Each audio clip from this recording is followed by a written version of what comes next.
Good evening and welcome. The Polyplexus team is pleased to have you join us for this episode of Talk Polymath, which is focusing on innovation engines and emerging research. I'm Michael Goldblatt, one of the co-founders of Polyplexus, and it's my pleasure to be able to introduce this evening's guests, Doctors Tony Tether and Doug Bishop. In the world of technology, Tony and David are two titans of innovation. Tony started out as an electrical engineer, and along the way, among his many accomplishments, he served as the director of the Defense Advanced Research Projects Agency, otherwise known as DARPA, for nearly a decade.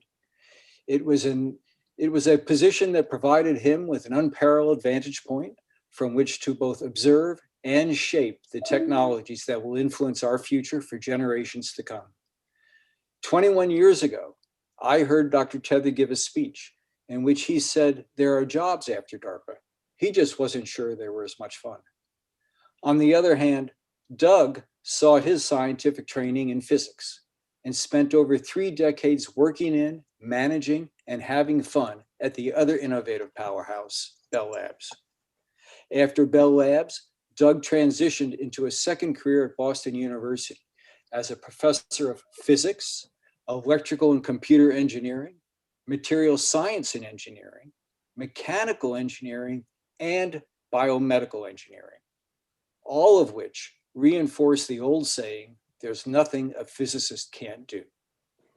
If you have any questions for our guests, you can submit them via either the Zoom or YouTube channels. And with that, I'll turn the mic over to Tony, and he and David can begin their discussion. Well, thank you very much, Mike. I'm pleased to be here. And what Michael forgot to tell you is that he was one of my office directors when I was at DARPA. And in fact, he was one of the best office directors that I had. I had come over and visit us at one time when I was first there, the Vice President Cheney. And I had to decide who was going to go first, and I had Michael go first because I knew that whoever went first was the one who was going to set the stage for the rest of the briefing, and Michael did an excellent job. At the end of his talk, they asked Michael, well, where did you come from? And he said, oh God, I forgot the name of the hamburger place. What was it, Michael? McDonald's. McDonald's. He says McDonald's, and they both went McDonald's. And I thought, oh, there goes. I'm done. But he did a great job. Anyways, Michael, pleasure to have you here. I mean, you really were a great office director. You really motivated the people. Michael was in the organization I used to call the amoebas, because that's the very lowest life there is, and from there sprouts everything. But enough of Michael. Doug, you have an interesting resume here. And before we talk about your activities at Brown, I'd like to have you tell us a little bit about working at Bell Labs. Bell Labs at the time, and there's a lot of people here who probably maybe Bell Labs is a name they've heard, but don't really know much about Bell Labs. But Bell Labs was an organization for the Bell Company, and they did wonderful things. I mean, they invented all kinds of things that were good, not only for communications, but for all kinds of parts of society. And Michael was part of that. And I'd like to have you give us an idea before you get to Brown of how it was to be part of Bell Labs back in the days when Bell Labs was Bell Labs. Well, as you say, it was really an extraordinary institution. It was an institution that was founded to do research for the Bell system. Essentially, the Bell system had a set of rules that required only Bell system technologies go into the network. So that meant that Bell Laboratories had to do research on essentially everything that a world-class telecommunication network needed. And so everything from polymers to, speech recognition, networking, you name it, they invented it, they built it, they discovered it. For a long, long period of time, there weren't any major inventions in the telecommunication world that did not come out of Bell Laboratories. It was really an honor to work there. It was sort of one of those places that when I was a high school student, in high school science class, you'd see videos made by famous Bell Labs scientists about this, that, or the other thing, solar cells or transistors or lasers or things. And you'd see these videos in high school science, and you say to yourself, boy, that looks like it would be an amazing place to work.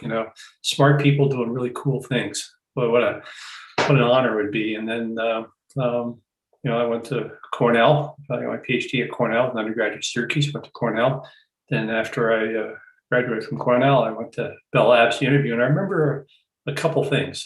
First, the first thing is that when you get there, you give a talk. And I had done a pretty good thesis. I was pretty proud of it. I thought I pretty much answered all the issues. And so I gave my talk.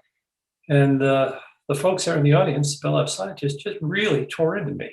And, and so, kind of giving back and forth. I'm a reasonably pugnacious individual, so I didn't let myself just turn into a punching bag. So I kind of thought I, gave as good as I got. And, well, not about this. Oh, yes, it is. Show you this data, that, the other thing. And so pretty contentious talk, actually, for, newly minted PhD. It was a quite contentious talk. And these were famous, important people. And I remember after the talk, kind of slumping down in the office of my host, and I said, "Well, I guess I blew it. I got into a fight with those folks." And the host said, "No, that was perfect. That's exactly what they want. They want someone who's willing to kind of give and take.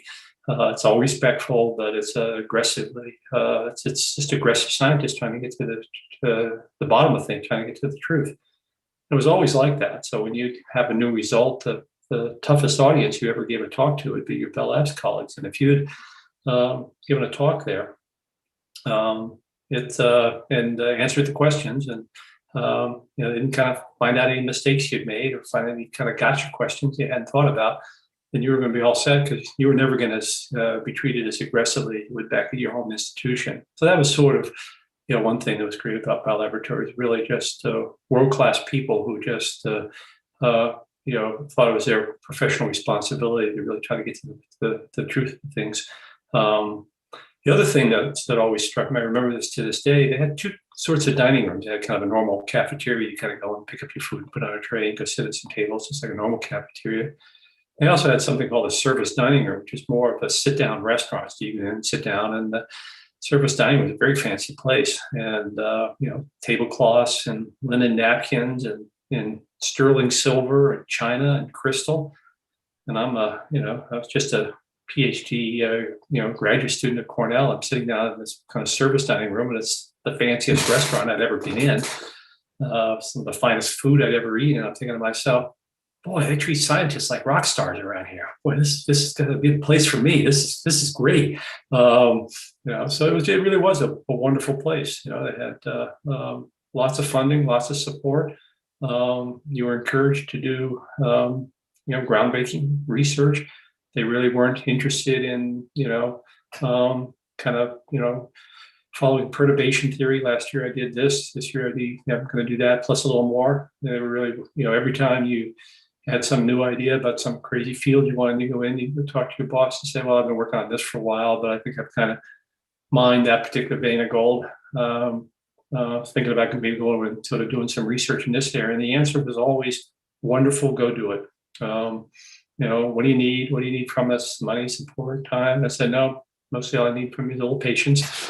They always gave it to you. And it was just a terrific place where you could just, you could be working on superconductivity, and then one morning just decide you were really interested in micromechanics. And so, one morning I decided superconductivity answered the questions I'd set out to answer, and wanted to work on micromechanics, and did some interesting, important work that ultimately ended up getting into the National Academy for the micromechanics. But they strongly support it. So it's just really a wonderful, wonderful place. It's really an honor to work there. But you also worked at a wonderful, iconic place, Tony. You led DARPA. DARPA is a place that, people talk about DARPA the way those of us who worked at Bell Labs talk about Bell Labs. So tell us all a little bit about DARPA. Well, Bell Labs, the people at Bell Labs, you actually did work. Okay, I mean, it's you actually were at doing the work and doing the research. Where DARPA is a different kind of place. DARPA, you have to go back to why DARPA was even started to understand how DARPA operated. In 1957, we were building an air defense system. In fact, an air defense system that Bell had a little bit to do with it, because we expected the Russians to come with big airplanes, and so we were building this air defense system. And then one day, October 5th or 4th, 1957, a satellite was launched for the first time by the Russians. In fact, it was Ukraine that actually did all the work, and that just shook this country. I mean, it shook it to the core, because we all knew that if somebody could make something go all the way around the world, they could make it go halfway around the world. And so all of our air defense system went away. Eisenhower said, how on earth could this have happened? How could a country, third-rate country, beat the United States into space? And basically, he looked around, and all the services had a space program. They all had something going on in space. And there were a lot of little space programs going on, but the space programs couldn't get enough leverage to go to the big time, to actually have somebody take what they were doing. And these boosters were designed by the Army, but in fact, a booster was even built by the Army, but no one would take that and go and try and fly it. The services had other problems. In fact, other problems that they were trying to solve. And Eisenhower found what later on has been called the Valley of Death. And this is a serious problem in this country, has always been. The Valley of Death is where we have researchers like you coming up with new things, and then people over on the other side solving current problems. And if you come along with, hey, I got a new idea to solve a problem, they're busy solving a problem now, and they really don't have the time and the money to pay you to come the rest of the way. DARPA was created to bridge the Valley of Death. That's really all it really does. Goes and finds people with ideas that seem plausible, that are trying to solve a problem that is very interesting or really needed, and provide that person the wherewithal to get from one side of that valley to the other side of the valley by funding them, and also having that funding usually run by the, in this case, the government, the person who was going to really be the benefactor of it, who would take on the job because it wasn't costing them any money. That was DARPA, and it was the most interesting place. And that's what DARPA did in the beginning, and that's what DARPA still does today. And all these things that come out of DARPA are all there from somebody who comes in with an idea that he can't get money anywhere else. If it's a good idea and they have a, what problem are they trying to solve type approach, DARPA will give them the money to get across the Valley of Death and then to go from there. So that's basically the real difference between DARPA and the Bell Labs, because you were those guys on that other side of the Valley of Death. Of course, you had AT&T money to try to get you across, and I'm sure you can tell us stories about how easy that was. In fact, why don't you give the people an idea about that? Yeah, well, it was, AT&T had an interesting business model. It was a regulated monopoly, and by kind of law, the profit was 10% of the expenses. So if your profit's 10% of expenses, what do you do to expenses? Well, you make expenses big. And if you want to spend a lot of money, what's a really good way to spend a lot of money? We'll go build a research laboratory, because those folks, those researchers, they can spend a lot of money. And so we just had a lot of support. It was really sort of an amazing place. I worked at Murray Hill. There were roughly 1,000 scientists and engineers in Murray Hill. There were about 5,000 people there all told. And so when I was there were just, huge numbers of people there that helped the researchers do their jobs, machine shops, electronic shops, and glass blowing shops, and crystal shops, and places where you could just walk into a big room full of electronics. It'd be like a big supermarket. You just fill up your cart full of stuff. I mean, essentially what limited the amount of electronics or, equipment or gear you have is just how much room you had in your laboratory. You just didn't have room to stack it all, let alone use any of it or use all of it. So it was really kind of an amazing place where you were in the enthusiasm limited regime. And, you always had the resources you need. I remember on several occasions I wanted to do something that was big and expensive. I maybe needed $1 million for something. I'd go have a 15-minute conversation with somebody about, I want to do this, and this is why I want to do it, why I think it's going to be interesting and important. And the person says, what's going to cost? And you'd say $1 million. And you figure at that point, conversation can be over, but more often than not, you'd be told, sure, go do it. Sounds interesting, sounds exciting, sounds important. You can have your $1 million. And so it really was an amazing place that was really trying to focus on doing big, important things. And like DARPA, incremental advances weren't really of interest. So the wonderful thing about working for DARPA, I've been fortunate enough to have a DARPA grant, they don't talk to a DARPA program manager about a factor 2 improvement. They won't be interested. If you're going to talk to a DARPA program manager, you better be showing them some way to do things a factor 10 better than they know about. They might be interested in that. So incremental advances need not apply.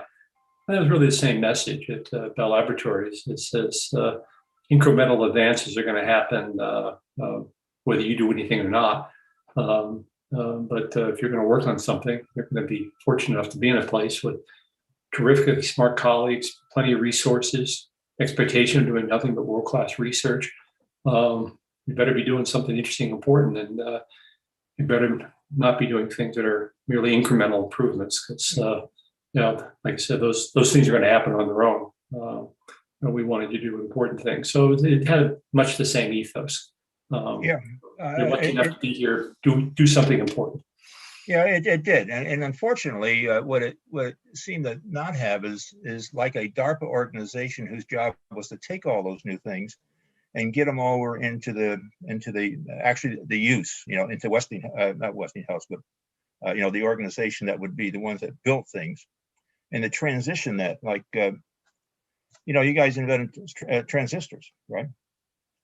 And in fact, that was kind of the end of the Bell system, because there was the people in the United States was afraid that AT&T was not bringing the latest technology in because they were so used to the technology we have for making phone calls now. This was not your stuff. And so they thought if they broke it up into pieces that would be an easier way to go. And of course, as you and I both know, that was a disaster. I mean, it was a disaster that in the country, it actually worked somewhat, maybe faster on getting technology in. But it really was the start of the end of Bell Labs, and Bell Labs eventually was put on the block. And I remember I was in the government at that time, and I was against it. I mean, they were going to sell you totally off to the French, and they wanted everybody to say yes, and I said no. You guys don't understand what this lab does, and we got to find a better way to use them, not sell them to the French, for God's sakes. And so I did a small part of having a military part still remain. But even with that, Bell Labs finally went away, which is really, I think, a sad thing in this country that happened. However, it's also happening with a lot of the labs that a lot of industries had. Lockheed had the Skunk Works. The Skunk Works was a not-for-profit in the sense that they didn't have to make a profit. They changed them to also be a profit-making organization. Destroyed them. Absolutely destroyed them. Because if you want to make money, your performance function is different now, and it took away. And also a lot of the others are going the same way. So you were really there at a great time, and I know the things you did were really great. And this country really owes a lot of gratitude to people like you for the technology that eventually got out and is being used today. And I just think that you're probably not recognized enough for that part of your career. But you went to Brown, right? Well, thank you. Now at Boston University. Boston University. Sorry. Boston University, yeah. So just to kind of complete the thought about industrial lab, one of the problems is, of course, that companies now are evaluated in the stock market based on their price earnings ratio, and the average shareholder of stock will hold the stock for 18 months. The average CEO might last 3 years. So and then CEOs and C-team get paid basically stock appreciation. That's how they get compensated. So they have every incentive to minimize expense, maximize profits. And that's what boosts the stock price. That's how they get paid.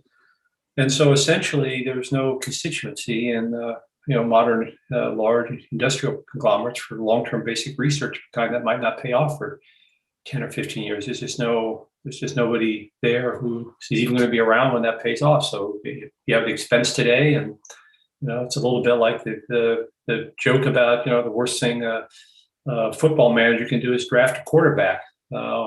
If you draft a really good quarterback, you'll probably be fired before that quarterback actually figured out how to play the game. But you will have done your successor a favor by having drafted that quarterback and suffer through the 2 or 3 years while that person learns how to play the game. So that's really the kind of the economics of it really argue against it. And so I think one of the things that's sort of unfortunate, it's the great research labs I think are really under a lot of pressure. Anyway, on to Boston University. So about 10 years ago, I got an opportunity to join Boston University. They have a division of material science and engineering there, and they asked me to go to Boston University to lead it. And I just I leapt at the opportunity. I had just a wonderful career. I always wanted to be a scientist. I was, if you'd asked me when I was 10 years old, it's almost 60 years ago, what I would have wanted to do for a career was I wanted to be a scientist. And I was able to be one. I had a great time. And I spent, most of my career in a sandbox that somebody else had built for me and let me play in it. And then somewhere along the line, as you kind of get, more towards the end of your career, you realize, well, you need to give back. And so I really have enjoyed being at Boston University as an opportunity to train students. It's one of those things that if you're in industry, they value you more by your derivative than your integral. What are you going to do for me tomorrow? So the kind of derivative is what kind of drives how they value you, not your integral. And so, by the time you get to be my age, your integral is looking better than your derivative. And so, but universities really do value people who have a lifetime of experience and can bring that experience to the educational process to help train the next generation of scientists and engineers. And so it's really been wonderful. It's really wonderful to be at BU to train the students, whether I'm training them, they're training me, I guess some of each probably. But it's really been incredibly rewarding to have a chance to work with a group of really smart kids who are just driven to try to go and make wonderful, interesting things happen. It's amazing where you think something can't happen, and then some student will come in and say, "Well, I did this," and you look at it and say, "Really? How'd you do that? I didn't think that was actually possible." I mean, on more than a few occasions, I'd be walking through where the students are sitting and see some plot on a screen, and I'd look at it and say, "What's that? Tell me what that is." It's just the other thing. I said, "Really? It does that? I thought I was going to do this, but it's doing this. Tell me how you made that happen and stuff." And so it's really wonderful to have the students are just so excited, so interested, so driven, and they just they're just a pleasure to interact with. And so it's a place with lots of terrifically talented scientists and engineers as colleagues. Probably the most important thing we produce are the students. We all do research, we write papers, we create lots of interesting technologies. But at the end of the day, the thing that will live on after we all go to that great lab in the sky will be the students we've trained, and the ones that are taking all the methods and techniques that you've figured out and sort of explain, well, you do it this way, not this way. How do you know? Well, I did it wrong, myself, 20 years ago. So, if it's not like I was smart to figure out how to do it the right way the first time, but I did have enough time to do all the wrong ways. So I can at least tell you what ultimately is the right way to do things. And to be able to sort of hand that knowledge along to the students is really terrific. So I'm just thoroughly enjoying being there, thoroughly enjoying interacting with my colleagues there. And, the students really just keep you young. It's really a great experience. Great. Well, just going back a little bit to DARPA, President Eisenhower was really a very unique person.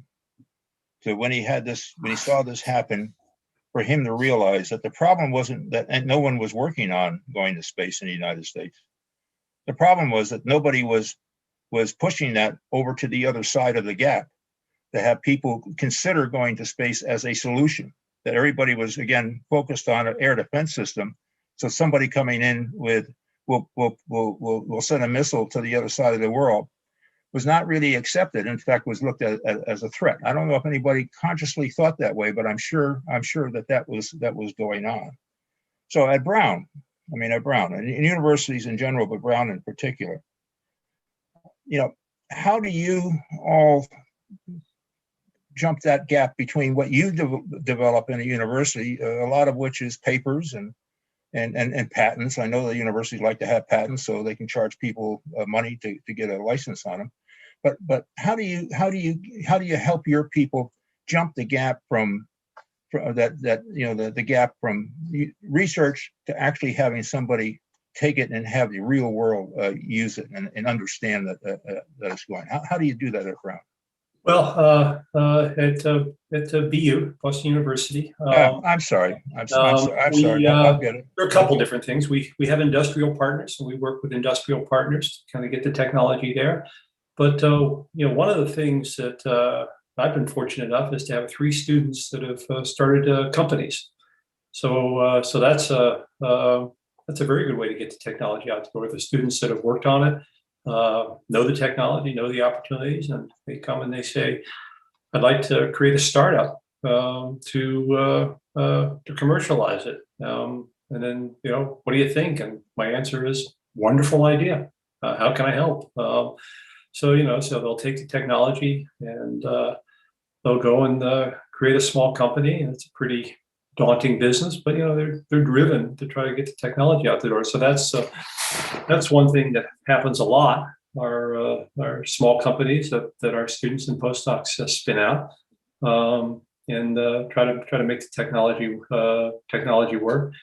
I would say a few universities make serious money with patents, but I think in a lot of cases it's really more of a service that if you're going to convince a large company to invest in a technology, that the IP has to be protected. And so a lot of places, there are a few places that invent Gatorade or turf grass or $1 billion type royalties, but most universities don't make a whole lot of money on licensing their patents, but it enables companies to use it, either big companies or small companies. Because if you don't, you haven't protected the IP, then you can't really invest in creating a company around it, invest in and creating a product around it. You can't protect the product and the IP. So it's really kind of patenting is really more of an enabling activity than a revenue generator, I think.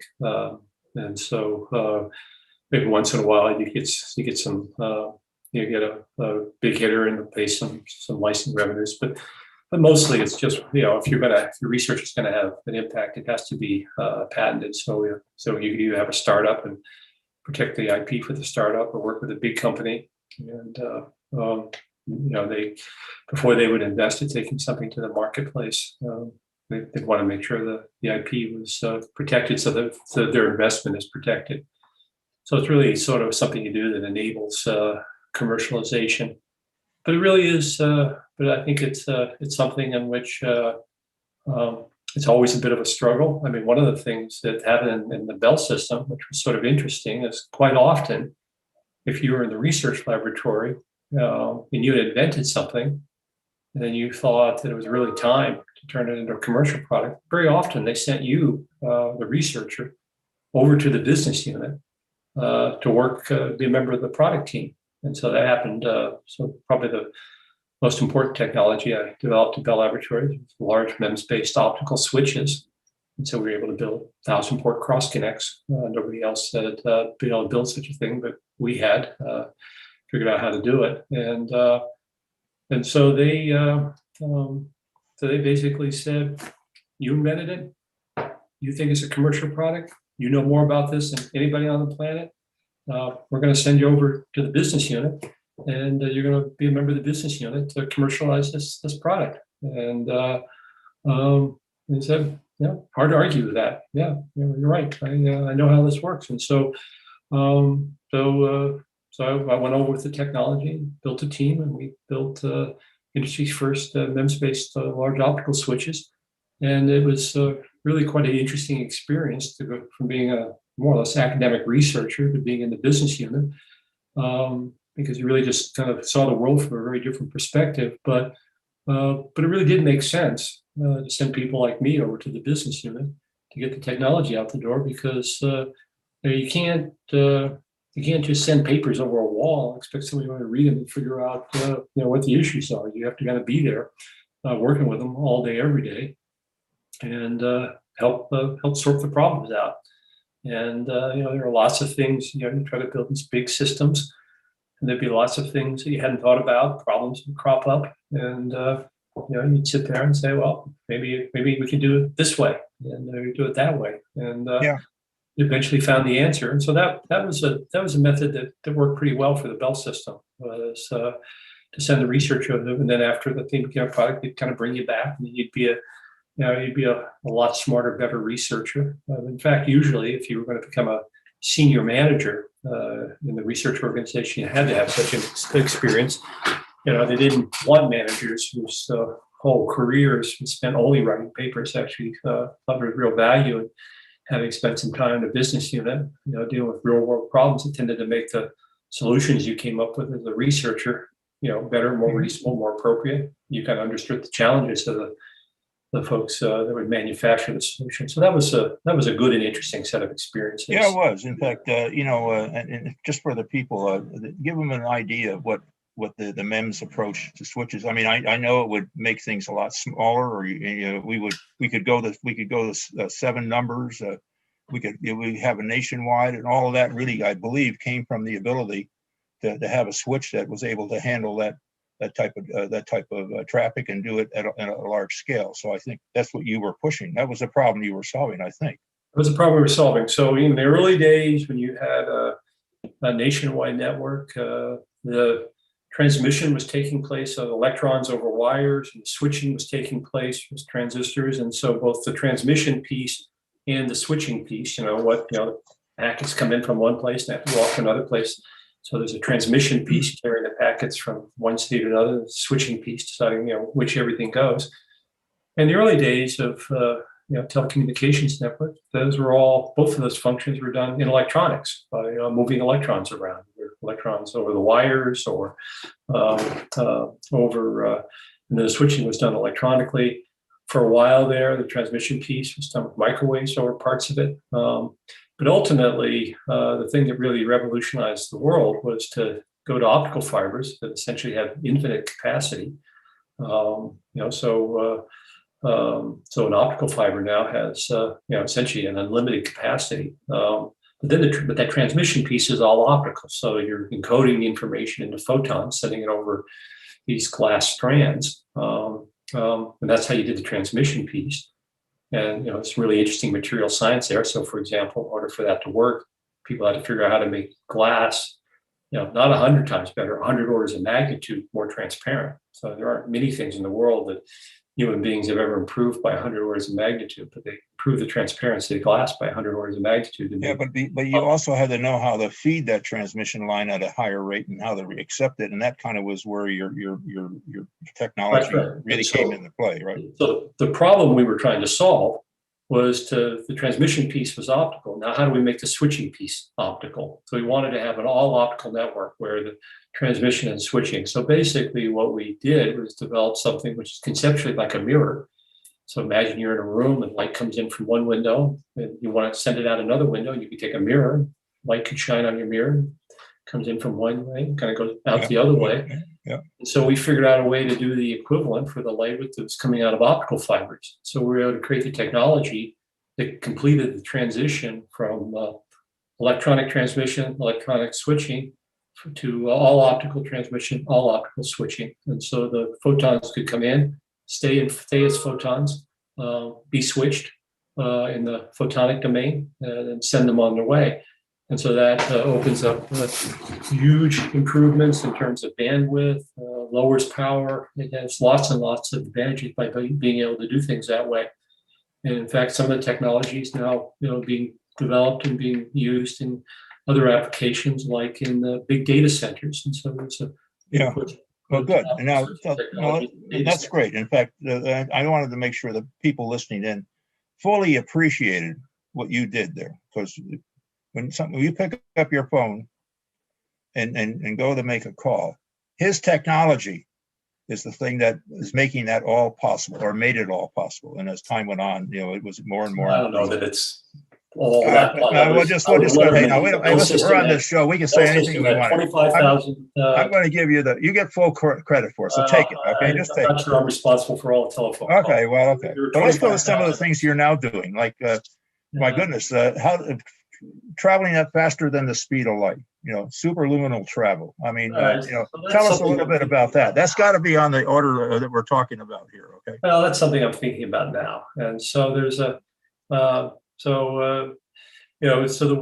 I'm interested in something called the Casimir Effect, which is really an interesting quantum mechanical effect. So that if you have a vacuum, a classical vacuum, there's nothing in a classical vacuum and nothing going on, but a quantum mechanical vacuum, you have sort of fluctuations, electromagnetic fluctuations that kind of pop in and out of existence over short distance scales and short periods of time. And what you can do, and that's purely a quantum mechanical effect because they have finite energy, a finite number of them. And but you can take metal plates, and you take metal plates and put them close to each other. You can, only certain allowed modes. Only the long wavelength modes get frozen out, and only the short wavelength modes can exist. And that's something called a Casimir vacuum. And so, that Casimir vacuum does a couple of things. For one thing, it produces, under normal circumstances, an attractive force, a purely quantum mechanical force. You take two metal plates, they're quite close together. They're not charged, they're not magnetic. But those quantum fluctuations produce a kind of a quantum mechanical attractive force between the plates, and that's called the Casimir effect. That Casimir vacuum can also produce a regime with essentially what's effectively a negative energy. And so there's a lot of discussion, a lot of thinking about whether that might be something that would enable superluminal travel faster than the speed of light. And so that Casimir vacuum is believed to perhaps make such a thing possible. So one of the things that I'm doing in my lab now, working with a bunch of clever students and other faculty at BU, really thinking about, is that effect real? Can we measure? Can we see evidence of a Casimir vacuum? Can we see evidence of a negative energy in space in between these plates? And is that then going to perhaps give us a negative energy region that might stabilize wormholes or enable superluminal travel to happen? So that's great. That's great. We got to move on. That I mean, now here you've done all of this, and then suddenly I find you in biology. Okay, tissues. And it's kind of a strange transition, as if you decided at some point in your life in the last few years that all of this other stuff you were doing, you wanted to now go to tissues. So tell us a little bit about why you did that and why he's on the order of the things that you have already done. Well, it turned out that we have a very clever colleague at Washington University, Chris Chen. I'm basically a nanotechnologist, and I was talking to Chris, who's a tissue engineer, about some of the kinds of nanotechnologies we're working on, the kinds of structures that we're able to build. And he said, wow, that's sort of amazing. Those kinds of structures, those kinds of devices would really be of interest to tissue engineers. And so we put together a team of individuals who we have tissue engineers, we have nanomechanics, we have nanotechnologists such as myself, we have imaging scientists. And so we put together a team that proposed to be able to control the nanomechanical environment of stem cells to produce cardiac tissues. So the problem we're trying to solve is how do you cure a heart attack? So when you have a heart attack, when part of your heart muscles starve to blood, that heart muscle basically dies and gets replaced by scar tissue, which is not contractile. And so it's not like other muscles that never grows back. So if 10% of your heart muscle has been replaced by scar tissue, you're just going to have 10% reduction for the rest of your life. And so you get managed, you don't get cured. And so we began to think about what it would take to actually create a cure for a heart attack. And so, so we realized that by being able to control the nanomechanical environment, we might be able to do such a thing. And so what we're doing is we put together a team of folks, an interdisciplinary team, really what they call these days convergent, transdisciplinary. So we're all kind of forgetting what our academic hats are. We're all kind of part of the, the heart patch team, and we're all kind of working together to try to create a patch. And so what we're doing today is growing millimeter, centimeter scale cardiac tissues, cardiac patches that are vascularized in some cases. And so the hope is you have a heart, if it was damaged, you could put another piece of cardiac tissue on top of it to fix it. And one of the key things is that the idea is that those would be your tissues. And so it turns out that you can take, adult, differentiated cells, you can reprogram them to become stem cells. And then by controlling primarily the nanomechanical environment, you can then take those stem cells and turn them into cardiomyocytes, heart muscle cells. And so the dream is that if you've had a heart attack, we would then take some of your cells, reprogram them to be stem cells, reprogram to be cardiomyocytes, grow a patch for you that we could then put on your heart. And because it's your tissues, there'd be no rejection issues. And so you don't have to worry about immunosuppressant drugs or any of those sorts of things. And so the idea is we're really focused on being the team that wants to create a cure for a heart attack. And it's one of those things that when you sit down and you talk to the tissue engineers and the imaging scientists and the cardiac clinicians, and you realize that you may have a piece of technology that put in conjunction with technology that other people are generating, you could really perhaps create a cure for a heart attack. It's one of those things. How could you not do it? You would be, what kind of a human being, heart disease is going to kill 1 in 4 of us. It's number one cause of death in the United States is heart disease. And if you could create a technology that reduces that toll, how could you say no? How could you say I don't want to do it? How could you say, as a scientist, it's the most amazing and wonderful opportunity. So did I know much about biology 5 years ago? Not much. I sure learned a lot in the last 5 years, and it's sure been a lot of fun learning all about it. And I'm sure lucky to have incredibly patient, smart colleagues who are able and willing to teach me. But we put together a team that's making really extraordinary progress in terms of creating these patches. And so it's a big, tough, interesting, challenging problem. It's a problem that if you could really solve that problem, it would just be an amazing thing. I understand. I guess with a person with your background, I don't know. I would have expected you to go more into transmission. We have damage to the brain, and being able to fix those transmission paths. We have damage to the spinal cord, and being able to fix those transmission cord lines and make them, repair them and maybe replace them, or whatever. Have you thought about into that area? Because that would, to me, would have been the more natural place for you to go. Well, I would say this is just pure. I'm not sure I actually made a conscious decision that I wanted to get into biology.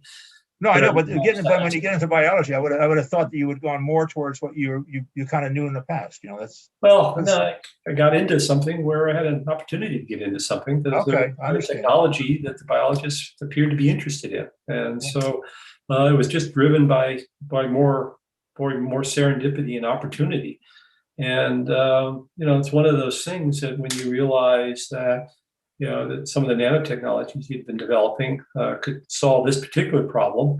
There might be either a whole host of big, tough, important problems. This was one in which there was a team of folks that was able and willing to work on it.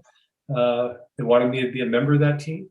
And so we put together a team. We competed for and won an NSF Engineering Research Center. We're doing amazing and interesting work on the problem. We have not just technical work, we also, terrific education programs that I'm really quite proud of as well. So we're training terrific students that we're training in these areas. And so it really is a wonderful opportunity, but it wasn't so much me saying I want to get into biology, which one makes the most sense for me. It was really me just saying, this particular thing is an opportunity. There's a team that I can join, there's a team that I can be a member of and contribute. What is a Tesla magnetometer? So this is something that this is an Atto-Tesla magnetometer. So this is something that leverages the Casimir Effect. So so I told you that there's this sort of attractive force that takes place with the Casimir force, and that attractive force is very interesting because it goes like 1 over d to the 4th power as opposed to like 1 over d squared like gravity or Coulomb attractions. And so the force depends in a very sensitive way on position. And so if you have an object that's vibrating, and then you have another one that's vibrating at twice the frequency, you can get a Casimir coupling between this thing and this thing. And then it turns out that the amplitude of this thing depends very sensitively on the position of this thing. And so essentially using the Casimir effect, you can build a quantum displacement amplifier that gives you sort of a factor of 100,000 improvement in measuring small displacements. And so you can turn that into an Atto-Tesla magnetometer. And so that's the kind of technology that will let you see submarines through 100 miles of seawater, for example, GPS denied navigation, things like that, measuring the magnetic field from the heart, magnetic field from the brain. So that's an example of a quantum sensor that uses the use of the Casimir effect to build a very very interesting sensor. Okay, let's see. Well, Tony, yes, there's some interesting questions. We've got about 13 minutes left. Okay, and there's some interesting questions coming in from the audience. Maybe one of them is for both of you. Actually, I'm going to synthesize the question from a couple. Is there a successor to Bell Labs as a modern innovation engine? There are a lot of excellent research labs. Google has a terrific research laboratory. Microsoft has a terrific research laboratory. Bell Labs hasn't gone away. They don't do much physical sciences research anymore. They mostly concerned with sort of networking things, but in the areas they still work in, they're an interesting research lab. TJ Watson Laboratory for IBM is an excellent research lab. But I think for the sort of economic reasons that I've sort of talked about earlier, those are really a very tough sell in the current environment. And so it's really hard to take to sort of fund those in quite the same way they were kind of during the glory days. But there's still some excellent research laboratories. You look at, for example, the work that's going on in Google Labs. They're doing some amazing, interesting work in quantum computing. I think they're among the absolute leaders in quantum computing. And so in the areas that they think are relevant that may be relevant to their business, obviously computation is one of them. They're doing some terrific and interesting work. I know Microsoft is also doing some interesting work in quantum computing as well. So the industrial labs haven't all gone away. But they're definitely, they're definitely feeling a little bit like an endangered species. It helps to be a research laboratory in a company that's doing really well in the marketplace, like Google or Microsoft or those sorts of companies and stuff. So it helps to have a healthy parent to work in those laboratories. Yeah, I would say that the closest I know is IBM. And of course, IBM is a huge company, and it's sort of on that order of Bell.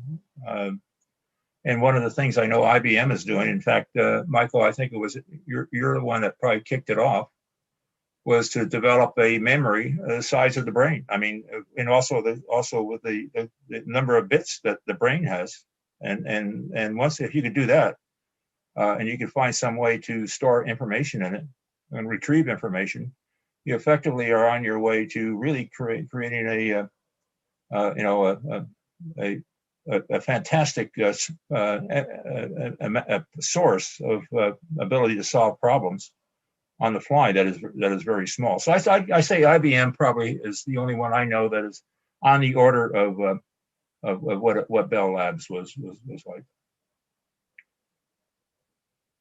And another question that people had that's for both of you is that what are the top 2 technical problems that you'd like to see overcome? Well, I would say there are 2 problems. One's technical, one's societal. I would say I would dearly love to be a member of the team that creates a cure for heart attack. That would be a terrific thing to do, and that kind of consumes me. The other challenge is really one that has to do with underrepresented groups in the STEM field. If you look around, those working in STEM fields, still don't look like society at large, and so there's still, it really is a problem, and so it means that all the people that could be working in the STEM field, all the people could be making important advances for various, societal reasons aren't. And so if you look at the underrepresented groups in the STEM field, it really is, it should be an embarrassment to us all, those who are working in the field. Somehow we haven't figured out how to make it a more welcoming, conducive place so that, no matter what, you can work in STEM. And so, that's something that, I've been involved in programs over the years. I think essentially all of us have at various things. It's something that's important to all of us. And the amount of progress has really been negligible. It's really, I think it's a source of great embarrassment to us all that why are not those working in STEM more representative of society at large? Why are there underrepresented groups in STEM? And I think that's something that some of the programs in our ERC, we're trying to solve some of those things, but there's probably no magic bullet that solves it. We're going to solve a problem, but I think that's an example of something that all of us who have been fortunate enough to work in STEM really owe it to the field at large to figure out how to make it more diverse than it currently is. So those are the 2 things that kind of that drive me. Well, I would go on, and in fact, it's another area that Michael, when he was director of the research office in DARPA, is the ability to think to a mechanical object and have it do something. Turn on the lights, drive the car. Being able to actually control mechanical things by thinking of the action rather than having to use your arms and hands. And he showed that you could take a mechanical arm and have a person learn how to control that arm just by thinking about it, by saying, pick up, use this to close and pick up something. And it took a little while, but people would actually learn how to do that. That technology is, the pace has been linear in the last 20 years. I don't really know why it hasn't become nonlinear. Usually something takes off, but I do believe that if we can learn how to do that, it will change everything. I mean, it will be such a momentous change in the world and the way people build things and do things. That to me, that is a technology that also might be very dangerous too. I'm not saying that all things are come up, really good for mankind, but it will be something that will happen, and it will be a major shift in mankind and how we evolve into the future. That's the. I mean, there are other technologies, but as far as one is which is extraordinarily going to be disruptive to mankind, that's the one I think of that's going to do it. May not be we may not like it after we've done it, but I think that's the one that's going to do it. What else you got, Michael? Well, okay, there's a technical question on magnetometers here. It says magnetometers based on diamond sensor technology offer significant opportunity for PNT and require precision maps of the magnetic terrain. Are these sensors and data ready for defense and commercial PNT? I do not think they're ready for prime time. I would say they're still mostly research prototypes, as far as I can tell. I haven't done an exhaustive study, but I think there's a lot of promise, and so it's a technology where basically you put sort of single vacancies in diamond crystals, and you can create quite sensitive magnetometers for position, navigation, timing, and I would say, from what I can see, they're not ready for commercial application yet, but the research work is quite promising, quite interesting, and I expect before very much longer, one will be able to start to see them applied in these sorts of things. And so, one of the things that, for example, the DoD is quite interested in is navigation in GPS denied areas, and so it's not at all clear that the GPS system will be able to work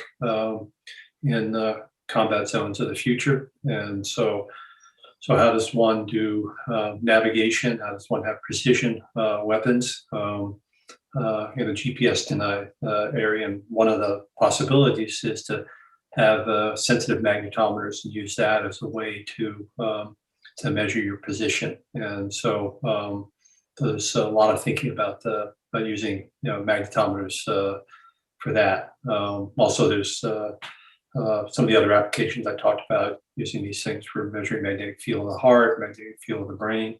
One would really like a small chip scale device you can use to measure the magnetic field of the heart, so you can do continuous monitoring of the heart without having no wires attached to you by measuring the magnetic field. You can do contactless measuring of the heart, to measure magnetic field of the brain. If there are going to be seizures and things like that, there are magnetic anomalies that you can detect.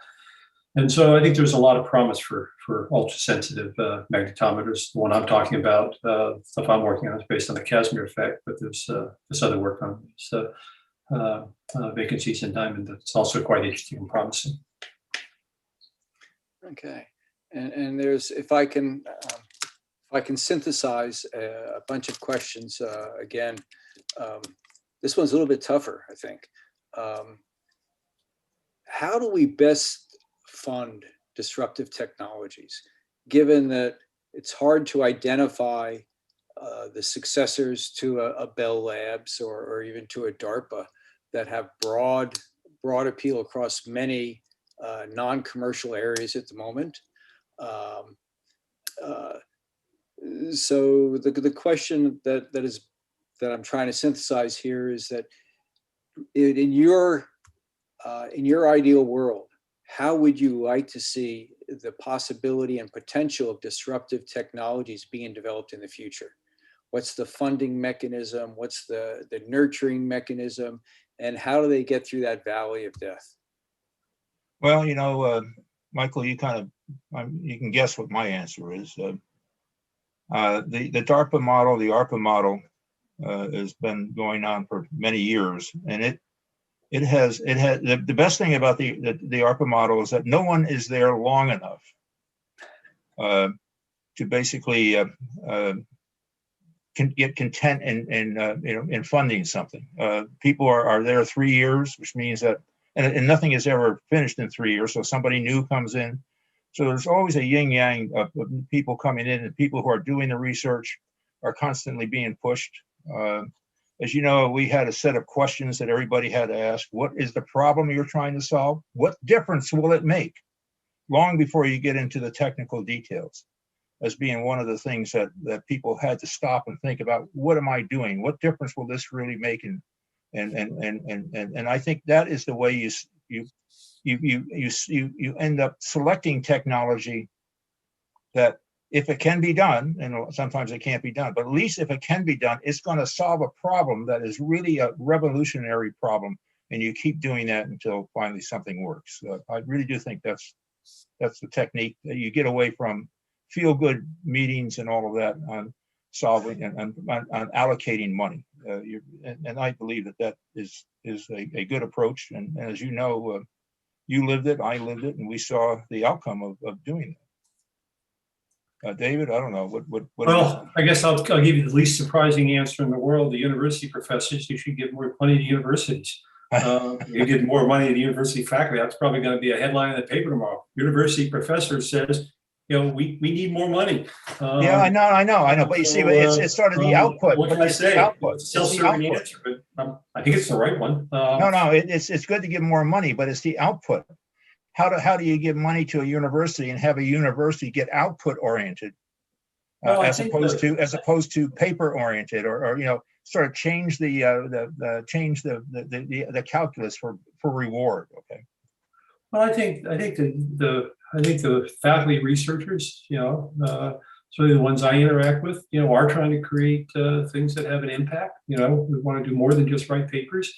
And one of the problems is that if you look at sort of the funding agency, I'm not complaining. I love the NSF, but they have an awful lot of proposal pressure, and so for most programs, they might fund 5% of the proposals that get submitted for a particular call, and so that's a tough environment for something wild and crazy to kind of. Got it, but you know what? And unless you could show me that the 95% was trying to solve problems that would be earth-shaking to the world, I don't have a feeling for it.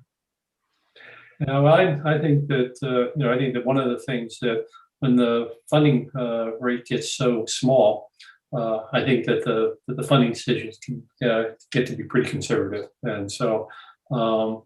I think when the dollars are dear, it's harder to take a flyer on something that's a little bit crazy. I know, but that's what you're supposed to do, isn't it? Yeah, but at the end of the day, faculty are pretty good at figuring out how to get funded and how to play the game. When you guys were at Bell, you weren't thinking of anything but revolutionary type of outputs that would change the way we did business, right? Because we worked at a place with essentially unlimited money.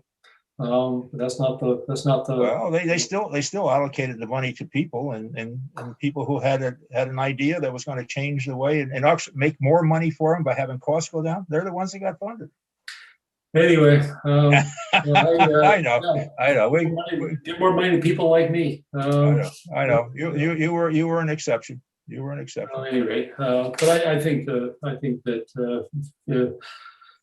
think some of the place of renovation used to take place. Things are evolving, things are changing. We haven't talked about the National Laboratory. There's some first-rate scientists and engineers in National Laboratories. A lot of interesting work takes place there. So there's basically 3 institutions in the country where innovation takes place. Universities, national laboratories, and industry. I would say for some of the reasons. And there are still non companies like SRI and so forth that still are there punching the bag, but I think it all comes down to having somebody like an Eisenhower that said, I now see what our problem was. It wasn't that we weren't doing research, and it was that we didn't figure out a way to have that research get into the hands of somebody who wanted to use it because they didn't know about it, or it wasn't articulated in a way that they understood it, or whatever the reasons were. And he created an organization which basically has gone a long ways towards, that's their job. Not nobody's there long enough to actually get a Nobel Prize, but the job is to find those things that will really make a difference, and then to fund them to make sure that happens, and also to get them involved with the people who are going to use it early, so that they get to understand it rather than have it put on them at the end of the day. But that's just my viewpoint, and I'm an old guy, and I'm not going to change. Okay, I'm older than you, so I'm not going to change. Well, I think the accumulated wisdom among both of you says a lot, and it's interesting that you have a common heritage in the Heilmeier Catechism from Bell Labs and from DARPA, and that's probably as good a place as anybody who's interested in disruptive research to begin to frame the issue. And the other thing that comes up when I met both of you earlier about getting disruptive research funding, I would suggest is learning how to sell. I think both of you would say that a big part of science is selling the idea. Right. What is the problem you're trying to solve? And that's a good way to end this this podcast, and to thank both of you for a very stimulating conversation, one that tied the past with the future, and thank both of you tremendously. I hope everybody else enjoyed it as much as I did. Thank you for inviting us to talk to talk to the audience this evening. It's really been an interesting conversation. I very much appreciate being invited to participate. Yeah, and I just want the people to know that Michael Goldblatt was one of my exceptional office directors, even though he came from that's a hamburger place. Okay. I'll see you. Bye-bye. I had a clown for a boss, right? Yeah, you're right. Okay. Take care. Bye-bye. You didn't mean the clown was me, though, did you? Ronald.